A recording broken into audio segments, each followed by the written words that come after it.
नमस्कार, मैं हूं कोमल राव। आप देख रहे हैं जेपी इंडिया। आज हम बात करने वाले हैं सरकारी कर्मचारियों को आरएसएस की शाखाओं में शामिल होने की अनुमति देने पर।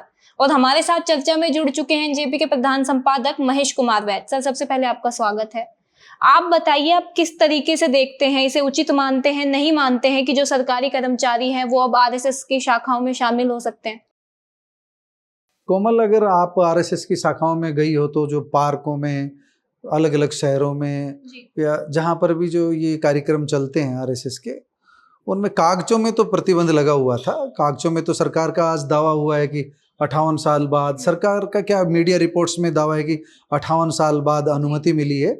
लेकिन जहाँ तक मेरा अपना व्यक्तिगत अनुभव की बात है कि कोई रोक टोक ऐसी थी नहीं, और बहुत सारे लोग जो सरकारी कर्मचारी थे वो आरएसएस के पदाधिकारी बने हुए थे, शाखाओं में भी जा रहे थे, शाखाओं में भागीदारी भी कर रहे थे, और यहाँ तक कि आप ये कह सकते हो कि जो पूरा का पूरा जो प्रबंधन का काम था वो पूरा देख रहे थे। तो इसलिए, लेकिन एक कागज का जो पर्दा जो बीच में था कि भाई रोक लगाई हुई है।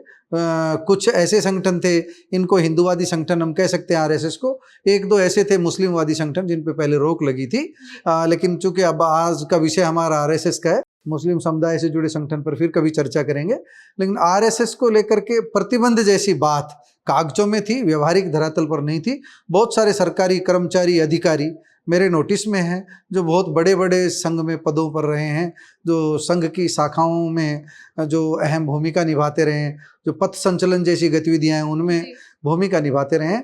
तो लेकिन यह है कि कागजों में ये प्रतिबंध हटाया गया है। अब सरकारी कर्मचारियों को आप ये कह सकते हो वो कुछ और ज़्यादा प्रभावी ढंग से, जो एक पर्दा सा लगा हुआ था वो पर्दा भी हटा दिया गया है। अब और ज़्यादा सरकारी कर्मचारियों को ज़्यादा आज़ादी के साथ, थोड़ा बहुत कोई चोरी छिपे जा रहे होंगे, कोई बंद कमरे की बैठकों में भाग ले रहे होंगे, लेकिन आज का जो ये फैसला है इससे जो है ओपन हो गया है, सरकारी कर्मचारियों के लिए रास्ते खोल दिए हैं यार। अगर हम मीडिया रिपोर्ट्स की मानते हैं तो वो तो यही कह रहे हैं कि 58 साल बाद ये अनुमति मिली है, उससे पहले नहीं थी। लेकिन आपका कहना है कि वो पहले भी थी, बस कागजों में नहीं था। अगर आपकी बात भी मानते हैं, कागजों में अब हुआ है, तो उससे असर क्या पड़ेगा अब कागजों में होने के बाद? कोमल, उससे असर ये पड़ेगा कि जहाँ जहाँ आप पहले तो ये मान लीजिए कि जो भारतीय जनता पार्टी है उसको आप ये मान लीजिए कि वो एक आरएसएस की राजनीतिक ब्रांच है। हालांकि अलग अलग तरह के मोहन भागवत के बयान अलग आते हैं, कई बार भारतीय जनता पार्टी के बयान अलग आते हैं, आरएसएस के बयान ये आते हैं कि उनके शाखाओं में किसी भी दल का प्रतिनिधि आ सकता है, कोई परहेज नहीं है। मुस्लिम राष्ट्रीय मंच से आए तो भी कोई परहेज नहीं है। लेकिन सब जानते हैं कि ये जो सारे के सारे जो शाखाएं हैं, जो विचारधारा से जुड़ा लोग है, जो संघ सनातन संस्कृति को मानने वाले हैं, वही उस संघ की शाखाओं में ज़्यादा पहुंचते हैं। चाहे मुस्लिम राष्ट्रीय मंच है, उसको भी आप ये मान सकते हो कि आरएसएस का ही एक वैचारिक मंच है। तो जो संघ की शाखाओं में जा रहे हैं, ये कोई कांग्रेसी भी जा रहा है संघ की शाखा में, तो आप ये मान लीजिए कि वो विचारधारा के धरातल पर सनातन संस्कृति को मानने वाला है। तो संघ का एक ही उद्देश्य है कि हिंदुत्व और हिंदू संस्कृति, सनातन संस्कृति को बढ़ावा देना।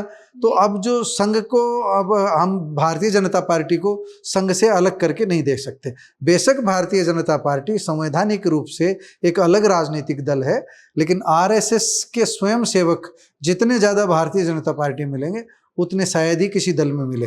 और बाकी दल में कोई नजर आएगा स्वयं सेवक तो वो अपवाद के रूप में आएगा, कोई ऐसा लगेगा कि कोई भेजा हुआ चेहरा है। बाकी तो आरएसएस के जो निकलते हैं जो सिपाही, वो ज़्यादा से ज़्यादा भारतीय जनता पार्टी में जाते हैं। और भारतीय जनता पार्टी का जो संगठन स्तर का ढांचा है उसमें आरएसएस की ही भूमिका रहती है। चाहे जेपी नड्डा बयान देते रहे हों कि अब भारतीय जनता पार्टी इतनी मैच्योर हो गई, उसको संघ की ज़रूरत नहीं है, चाहे दूसरे भारतीय जनता पार्टी के नेता चाहे ये देते रहे हों संदेश, लेकिन असलियत ये है कि भारतीय जनता पार्टी राष्ट्रीय स्वयंसेवक संघ रूपी एक वट वृक्ष की राजनीतिक शाखा है और उस पर पूरा नियंत्रण आरएसएस का है। और आरएसएस के शाखाओं में, आरएसएस के कैंपों में ये प्रतिबंध हटाने से जो अब फैसला है केंद्र सरकार का, इसलिए सरकारी कर्मचारियों को ओपन छूट मिल जाएगी। जिन सरकारी कर्मचारियों को अपनी भारतीय जनता पार्टी में इनडायरेक्ट निष्ठा व्यक्त करनी है वो संघ की शाखाओं में जाएंगे, संघ की शाखाओं के माध्यम से अपनी निष्ठा व्यक्त करेंगे। एक तरह से हम ये कह सकते हैं ये अच्छा नहीं है राजनीतिक दल के रूप में अच्छा नहीं है। अगर आरएसएस पूरी तरह एक स्वयंसेवी संगठन होता जिसमें राजनीति नहीं होती, राजनीतिक दृष्टिकोण नहीं होता, उनका कोई राजनीतिक आइडियोलॉजी नहीं होती, तो हम कह सकते थे कोई फर्क नहीं पड़ता। लेकिन वो तो क्लियर कट जो उनकी राजनीतिक आइडियोलॉजी है, सरकारी कर्मचारी उस आइडियोलॉजी को अपनाएंगे, उस संगठन के शाखाओं में जाएंगे, तो निश्चित रूप से आइडियोलॉजी तो बढ़ेगी ना। पहली कक्षा में, दूसरी कक्षा में, तीसरी कक्षा में हम जिस स्कूल में भेजेंगे बच्चे को, चाहे मदरसा में भेजें चाहे स्कूल में भेजें, जहाँ जैसा पढ़ेंगे वैसा ही तो परिपक्व होंगे ना, वही विचारधारा आएगी। तो जब संघ की शाखाओं में सरकारी कर्मचारी जाएंगे तो निश्चित रूप से उनमें वैचारिक धरातल पर संघ की सोच विकसित होगी, और संघ की सोच विकसित होगी वो भारतीय जनता पार्टी के लिए फायदेमंद रहेगी। तो भाजपा के लिए ये अच्छा फैसला कहेंगे और दूसरे राजनीतिक दलों को इस पर आपत्ति आएगी, जो यही कहना है। धन्यवाद सर, आपने हमें समय दिया। आज के लिए बस इतना ही, धन्यवाद।